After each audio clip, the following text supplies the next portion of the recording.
Now he was teaching in one of their synagogues on the Sabbath, and just then there appeared a woman with a spirit that had crippled her for 18 years.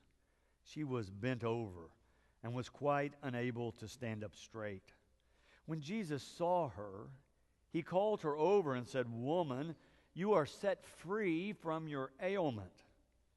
When he laid his hands on her, immediately she stood up straight and began praising God. But the leader of the synagogue, indignant because Jesus had cured on the Sabbath, kept saying to the crowd, "There are 6 days on which work ought to be done. Come on those days and be cured, and not on the Sabbath day." But the Lord answered him and said, "You hypocrites! Does not each of you on the Sabbath untie his ox or his donkey from the manger and lead it away to give it water? And ought not this woman, a daughter of Abraham, whom Satan bound for 18 long years, be set free from this bondage on the Sabbath day?" When he said this, all his opponents were put to shame, and the entire crowd was rejoicing at all the wonderful things that he was doing.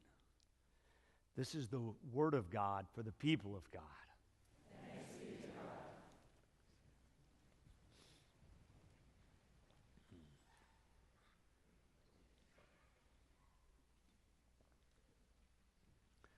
She shouldn't even be there. This woman who's walked in shouldn't even be there. This is a gathering at the synagogue. This is like a Sunday school class for men. She's not invited. She shouldn't be there. And yet she walks in. This is how Luke begins this section. Now Jesus was teaching in one of the synagogues on the Sabbath. And just then there appeared a woman with a spirit that had crippled her for 18 years. What a strange sight to see this bent over woman walking into a room where she was not invited and not included and really not welcome. The leader of the synagogue knows the rules. He's a responsible guy. He's going to work this out. He is ready to remove her. I kind of understand.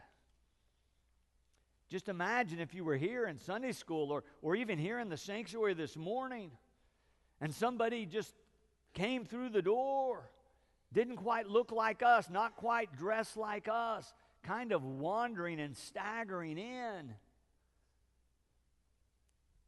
What would we do? If they were going to interrupt things, we probably would stop them. I mean, we would have to respond. I know. I've prepared. It's my moment. If they're going to come in and interrupt, you may feel the same. You came for a certain reason. We're going to respond. And Jesus responds.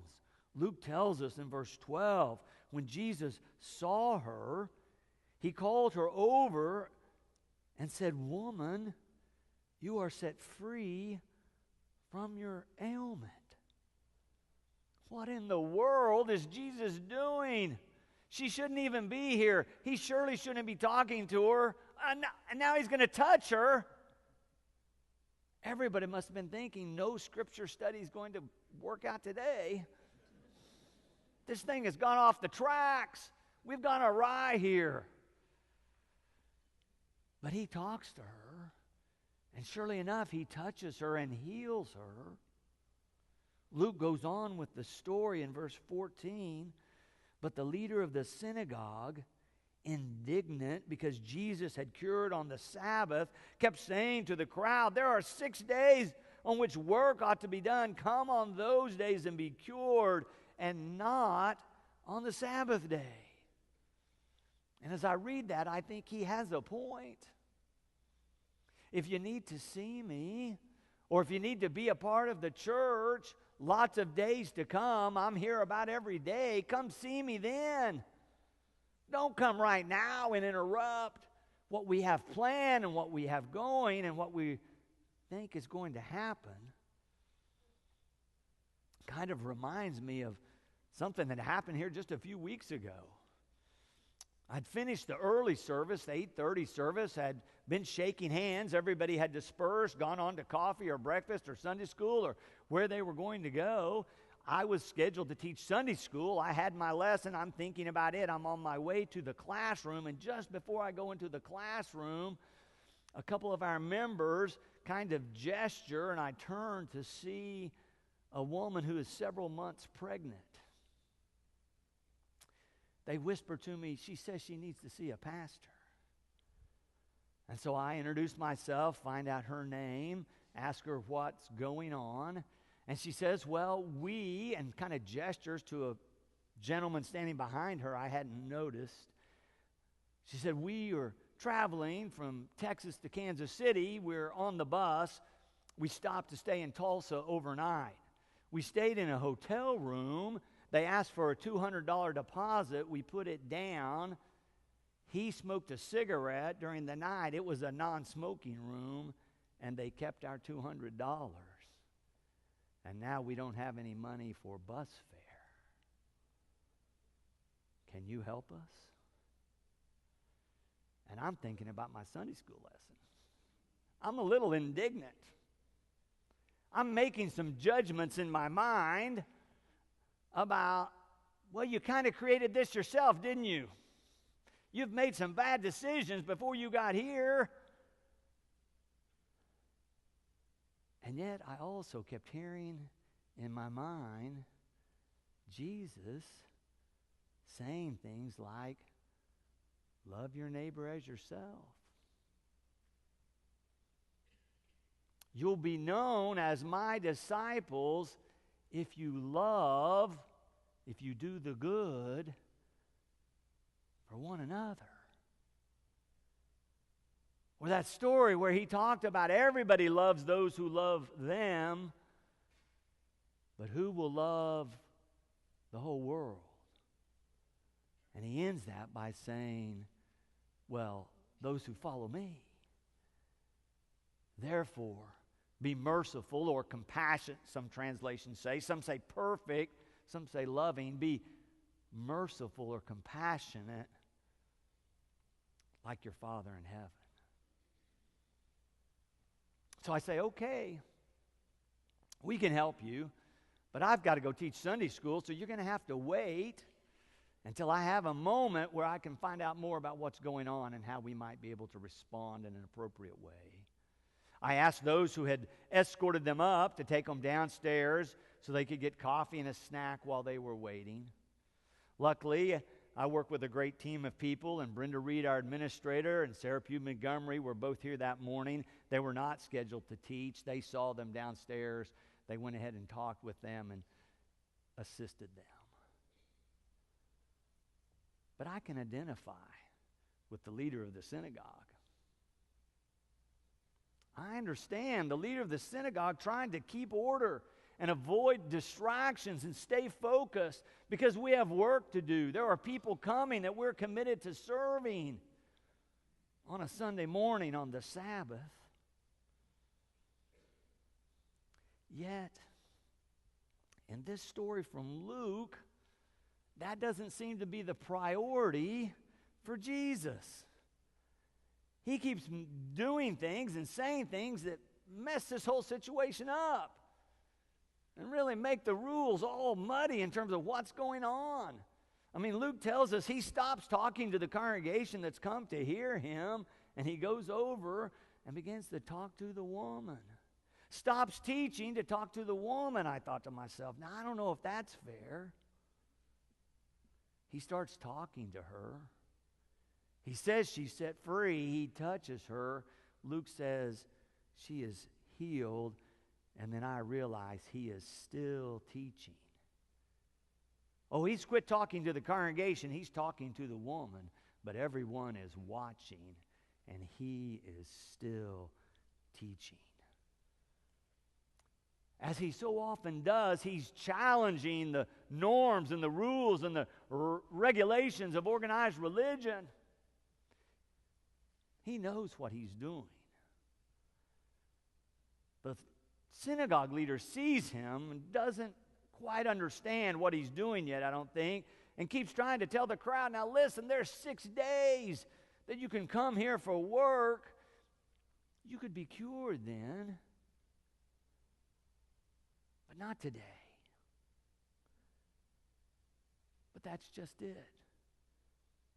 Jesus doesn't see it as work. He sees it as love. The rules were clear. You cannot work on the Sabbath. Can you love on the Sabbath? Can you serve someone else in need on the Sabbath? Can you do good on the Sabbath? After Jesus heals her, and he hears what the leader of the synagogue is saying, Luke goes on with the story in verse 15 and says that Jesus is looking at the leader of the synagogue, but of course he's addressing everyone there, and he says, you hypocrites!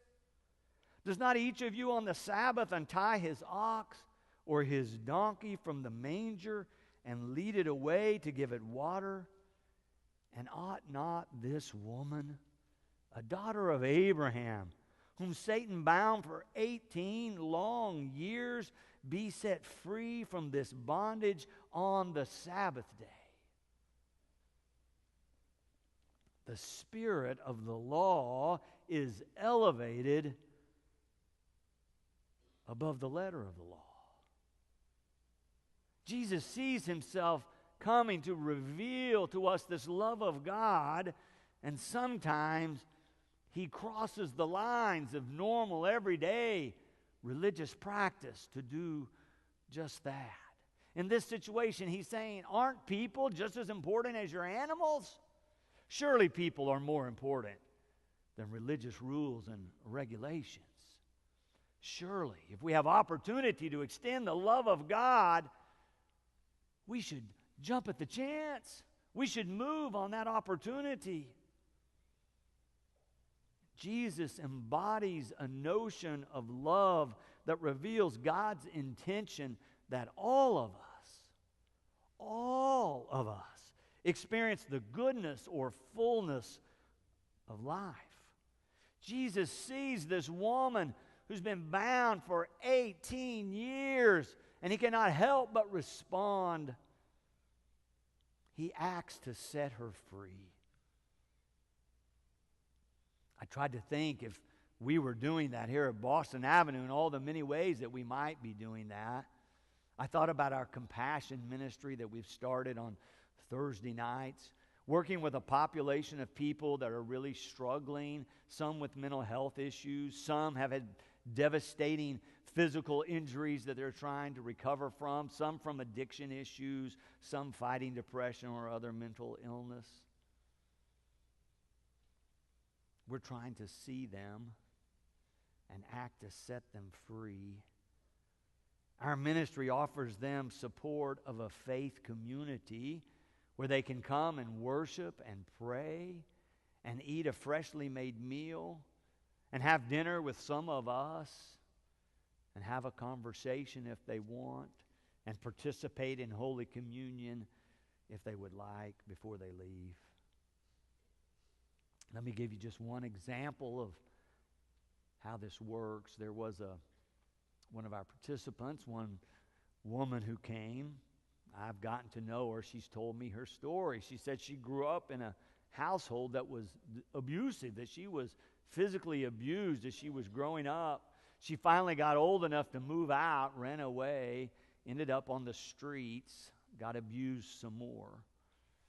Finally, in the recent past, she was able to connect with the Oklahoma Mental Health Association, and now has got medication and has a job coach and has a place to live.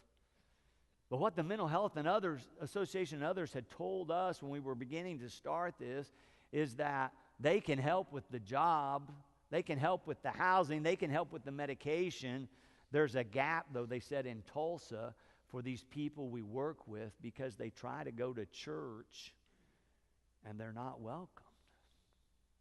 They scare people. They're not invited back. They said if you all could provide some kind of setting for them to come so they would experience a faith community, that would be wonderful. And so she's one of those who has come. And if you ran into her in the hallway or on the street and asked her about her church home, she would proudly say, Boston Avenue. She would say, it's the greatest church in the world. She has found a church family. She's experiencing the love of God in a new and vital way. I don't think it's too strong to say she has been set free. Jesus says to the woman, you are set free. John Wesley, founder of the Methodist movement, was so very clear that we Methodists live out our faith by doing good. That once we've experienced the love of God, we want to share that love of God, and we do it in acts of goodness. Remember, he had 3 general rules for those who came and asked his advice. He said, first, do no harm. That is, don't hurt anybody. Secondly, do good. And then he gave a whole list of all the ways we might do that. And then his third rule was, stay connected with God. He said, attend to the ordinances of God. And what he meant by that was, be sure you're in worship. Be sure you have a private life of prayer, but also be sure you have a group to pray and study the scriptures with. Be a part of the community of faith because it keeps you connected to God and empowers you to do no harm and to do good. So all this month, we're working on this sermon series where we are proclaiming we are downtown for good. And of course, part of that means that we are going to stay in this location. But just as importantly, it means more than that. It means that we are here to promote the common good. We are here to do good. We are downtown for good. I think of all the ways that we do that. Oh, we start with the little ones among us with our preschool. There's no test of membership. You don't have to be a member at Boston Avenue to be a part of our preschool. We want to serve and do good for these children and their families. We want to help them get off to a great start.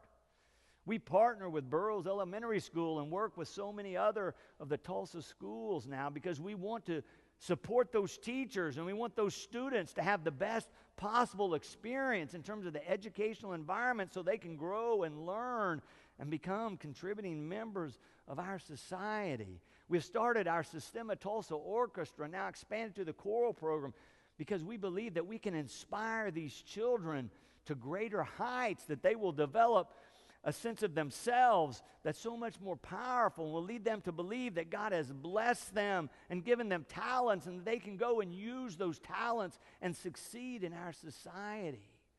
We are downtown for good. Oh, we collect school supplies and snack packs and send money and send people to all different kinds of organizations.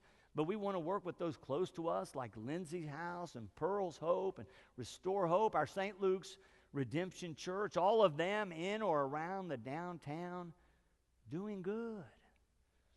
Living out God's love by doing good for others.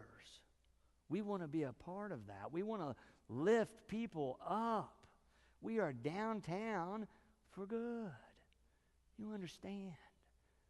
We sense it as God's call for us as individuals, but also for us as a church. Oh, you can come on Sunday morning. There's lots of good things happening then. You can go to Sunday school. You can be part of a fantastic music program. You can be in wonderful worship. You can come back for small groups during the week, study the Bible, read a book, discuss it together, pray for each other. All ways that we are trying to pour goodness into someone else's life so in turn they can share that love of God that they've come to know. Oh, we want to be downtown for good. But the bottom line is we want to be like Jesus. He makes it so very clear in this story today that he's come to extend the love of God to someone in need, to anyone in need. We want to be like that. We want to look for those opportunities. We want to be ready to be interrupted by someone in need so that we can respond with God's love pouring through us into their lives. Who can you see that society overlooks? Who can you see that doesn't feel invited? Who can you speak to? Who can you act to free this week? Jesus says, ought not this woman who's been held in bondage these 18 years be set free even on the Sabbath day? And of course the answer is yes. Let's set her free. May that be true in all of our lives, that we see with those eyes of Jesus and we are ready to respond. Ought not this person be set free? Ought not they be set free? And if God could do it through us, we should be ready to say thanks be to God. Amen.